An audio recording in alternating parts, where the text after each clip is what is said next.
샬롬, 5월 13일 아까의 시간이 돌아왔습니다. 오늘 함께 나누실 말씀은 사도행전 7장 1절에서 16절까지의 말씀입니다. 저희가 살펴보고 있는 사도행전에는 무려 19개의 연설 또는 설교가 등장합니다. 특별히 오늘부터 수요일까지 3일에 걸쳐 살펴볼 스데반의 설교는 이 19개의 설교 중에 가장 긴 설교입니다. 이 설교는 부적절하다라는 평가를 받기도 하지만 동시에 정교하고 능란한 복음의 선포라는 극찬을 받기도 합니다. 스데반의 설교를 함께 나누는 이 기간 동안에 정교하고 능란한 복음의 선포를 경험하는 모두가 되길 축복합니다. 교회가 부흥하면서 사도들이 모든 것을 다 감당할 수 없었기 때문에 구제사역을 감당할 7집사를 뽑게 되었습니다. 스데반은 그 7집사 중에 한 사람이었는데 은혜와 권능이 충만했던 스데반은 구제사역뿐만 아니라 큰 기사와 표적을 행했습니다. 초대교회 당시 유대교와 기독교는 다른 종교가 아닌 같은 종교로 간주되었기 때문에 그리스도인들도 성전에 갔고 유대인들에게 유대교를 떠나야 한다라고 설교한 것이 아니라 율법과 선지자들이 예시한 모든 것의 성취로 예수님을 받아들여야 한다라고 설교했습니다. 그렇기에 스데반이 해당해서 자유민들과 논쟁을 벌이게 된 것이죠. 그러나 스데반이 지혜와 성령으로 말함을 이기지 못하자 사람을 매수하여 스데반에게 누명을 씌우는 일이 발생하고 이로 인해 종교 재판이 열린 것입니다. 1절에 보시면 대제사장이 이르되 이것이 사실이냐라고 본문은 시작합니다. 1절에 등장하는 대제사장은 아마도 예수님을 신문했던 가야바로 추정됩니다. 그는 대제사장이자 사내들인 의장으로서 이스라엘 최고의 재판관이었습니다. 그가 스데반에게 사실이냐고 확인한 내용은 6장 11절에서 14절의 말씀에 자세히 기록되어 있습니다. 매수된 거짓 증인들이 스데반이 모세와 하나님을 모독했다. 이 거룩한 곳과 율법을 거슬러 말했다라고 증언했습니다. 보다 구체적으로는 6장 14절 말씀을 보시면 그의 말이 이 나사렛 예수가 이곳을 헐고 또 모세에게 우리에게 전하여 준 규례를 고치겠다 함을 우리가 들었노라 하거늘 이라고 기록되어 있습니다. 그렇기에 대제사장은 스데반에게 증언자들의 말과 같이 내가 정말 이러한 말을 한 것이 사실이냐? 라고 물은 것이죠. 유대인들의 법정 재판 절차에서는 피고는 필수적으로 자신에 대한 고소가 무엇인지 알아야 했고 그 고소에 대해서 변호할 수 있는 기회를 가졌습니다. 따라서 스데반은 이 질문에 대해서 먼저는 예 또는 아니오라고 이야기하고 그 근거를 덧붙이는 것이 일반적인데 이어지는 스데반의 설교는 전혀 그렇지 않습니다. 2절에 보면 스데반이 이르되 여러분 부형들이여 들으소서 우리 조상 아브라함이 하란에 있기 전 메소보다미아에 있을 때에 영광의 하나님이 그에게 보여. 스데반은 영광의 하나님께서 이스라엘 백성들의 조상인 아브라함에게 나타나신 이야기로 시작합니다. 영광의 하나님이라는 호칭은 우리에게는 당연하게 들리는 호칭이지만 성경에는 시편 29편 3절에 딱 한 번만 등장합니다. 스데반은 설교를 시작하면서 영광의 하나님이라는 호칭을 사용하므로 하나님을 모독했다는 거짓 증언을 반박하고 동시에 약속의 땅이 아닌 메소보다미아에서 영광의 하나님이 자신을 계시하심이 이스라엘 역사의 시작이라는 것을 이야기하는 것입니다. 4절에 보면 아브라함이 갈대아 사람의 땅을 떠나 하란에 거하다가 그의 아버지가 죽음에 하나님이 그를 거기서 너희 지금 사는 이 땅으로 옮기셨느니라. 스데반은 하나님께서 아브라함을 너희 지금 사는 이 땅으로 옮기셨다라고 표현하므로 아브라함과 스데반이 살고 있는 2000년의 간격을 자연스럽게 연결시키고 있습니다. 이는 아브라함의 하나님과 이스라엘의 하나님이 동일한 하나님이라는 의미이며 아브라함에게 나타나신 하나님이 어떤 분이신지 자세히 주목하여 보게 합니다.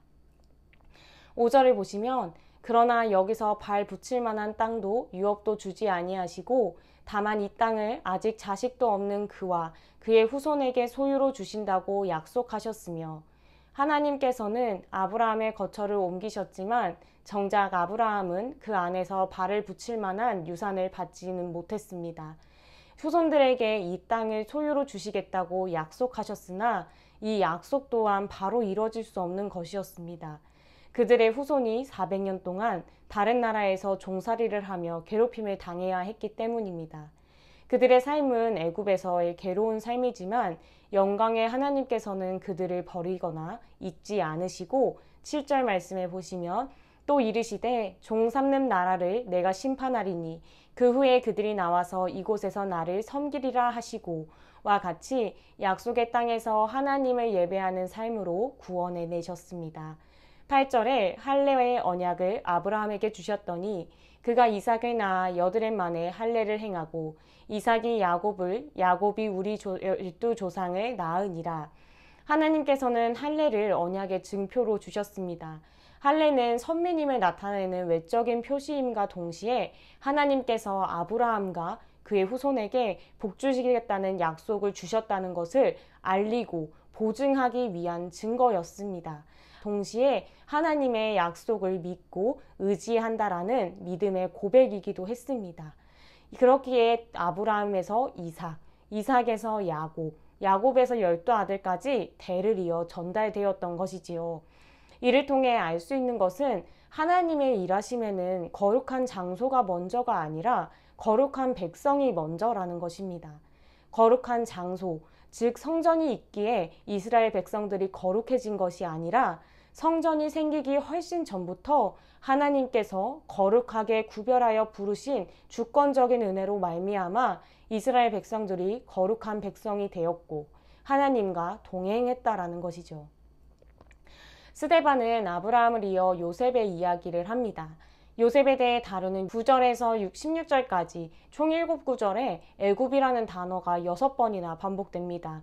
아브라함의 인생에 영광의 하나님이 나타난 배경이 메소포타미아라면 애굽은 요셉과 그의 형제들의 인생 가운데 영광의 하나님을 보고 동행했던 장소였습니다.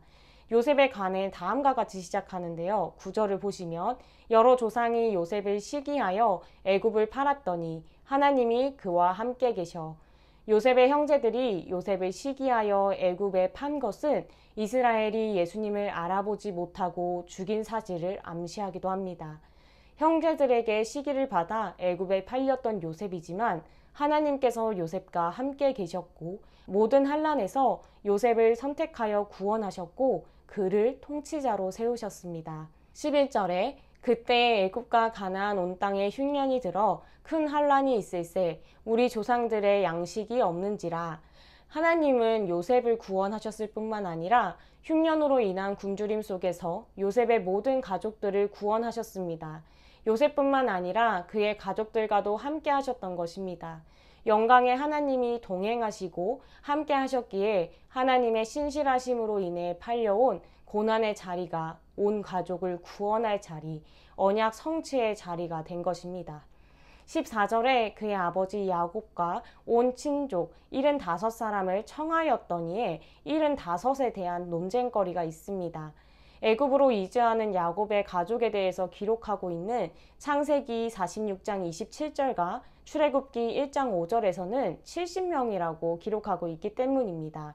실제로 히브리 성경에서는 70명으로 기록하고 있고 히브리 성경을 헬라어로 번역한 70인경에서는 75명이라고 기록하고 있습니다. 누군가는 이를 성경의 오류라고 생각할 수도 있지만 대부분의 학자들은 5명의 차이가 요셉의 아들들까지 총계에 포함했는지에 따라 다르게 기록한 것으로 보고 있습니다. 계속해서 요셉에 대한 이야기는 15절과 16절 무덤에 장사되는 이야기로 마무리됩니다.